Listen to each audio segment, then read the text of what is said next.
আসসালামু আলাইকুম। চলে আসলাম আরও একটা নতুন ভিডিও নিয়ে। সবাই আমার ভিডিওর সাথেই থাকবেন প্লিজ। আর হ্যাঁ, দেখার শুরুতেই সবাই একটা করে লাইক দিয়ে দিবেন। আজকের দিনটা এই মেঘলা এই রোদ, কখনো মেঘ হচ্ছে আবার তখনই দেখা যাচ্ছে যে রোদ্রু, আবার কখনো গুড়ি গুড়ি বৃষ্টিও হচ্ছে। এটা হচ্ছে আমি আমার বাচ্চার ছুটির পরে বাসায় যাচ্ছি, তখন রিকশায় বসে একটু ভিডিও করে নিয়েছিলাম। তো আপনাদের সাথেও শেয়ার করলাম, কারণ এই ডিউটিগুলা কিন্তু আমার প্রত্যেক দিনের, বাচ্চাদেরকে স্কুলে নিয়ে যাওয়া নিয়ে আসা। তো আজকে শুধু ছেলেটার ক্লাস ছিল, মেয়েটার ক্লাস বন্ধ। ওদের স্কুলে হচ্ছে এইচএসসির সিট পড়েছে, যার জন্য ওদের স্কুলটা বন্ধ আছে। আজকে হয়তো সিট প্ল্যানিং হবে, কালকে হচ্ছে পরীক্ষা হবে, 26 তারিখ থেকে শুরু হবে পরীক্ষা। আর ফাঁকে ফাঁকে ওদের পরীক্ষাগুলো হয়ে যাবে, ওদের হাফ ইয়ারলি পরীক্ষা। আর যেহেতু একটু বৃষ্টি হচ্ছে, তো বাচ্চারা বলছে যে ওরা খিচুড়ি খাবে, আর আমি এইদিকে হচ্ছে মুরগির মাংস রান্না করব। ঈদের পরে, মানে বেশ অনেক দিন পরে বাসায় আজকে প্রথম মুরগির মাংস রান্না হচ্ছে। এই কয়দিনে কিন্তু মুরগির মাংস খেয়েছি, মুরগির মাংস খাওয়া হয়েছে বলতে রোস্ট খাওয়া হয়েছে, কিন্তু এরকম করে রান্না করে খাওয়া হয়নি।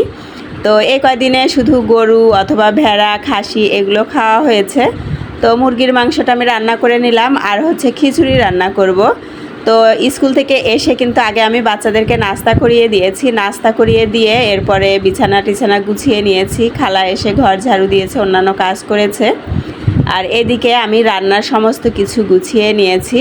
আর এখন চাল ধুয়ে নিচ্ছি। চালের পানিটা আমি ফেলে দিব না, চালের পানিটা রেখে দিব, যেহেতু এখানে চাল আছে, ডাল আছে, দুটাই আছে।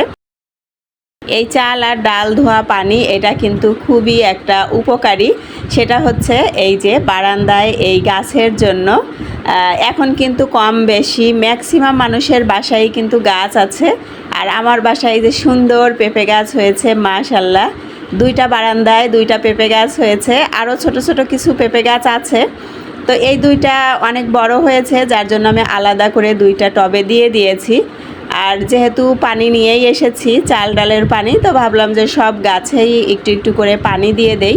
আর আমার এই পুদিনা গাছে প্রত্যেক দিন পানি না দিলে কিন্তু পুদিনা গাছটা একদম নেতিয়ে পড়ে, শুকিয়ে যাওয়ার মতো হয়। প্রত্যেক দিনই পানি দিতে হয়। আর রেগুলার দেওয়ার চেষ্টা করি, কিন্তু যখন সময় পাই না, পরের দিন এসে দেখি যে একদম শুকিয়ে যাচ্ছে পুদিনা গাছটা।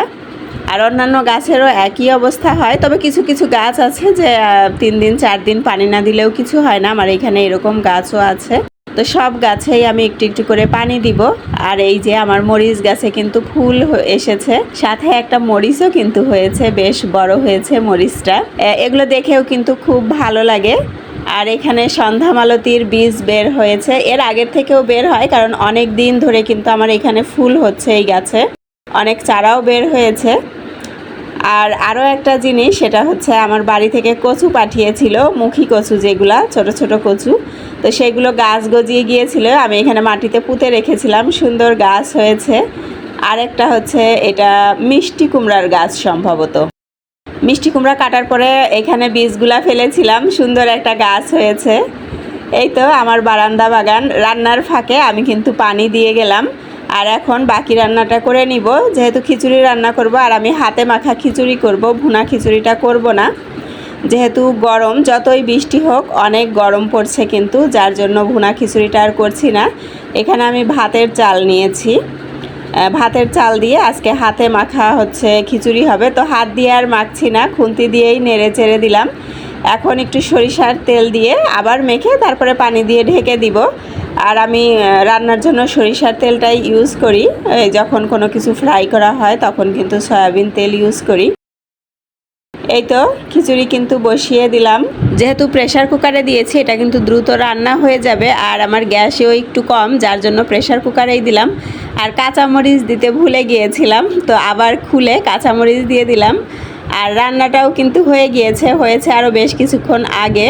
তো আমার একটু ভালো লাগছিল না শরীরটা, যার জন্য আমি ঘুমিয়ে পড়েছিলাম। পরে আমার ছেলে ডাকছে, আম্মু আমাকে খেতে দিবে না।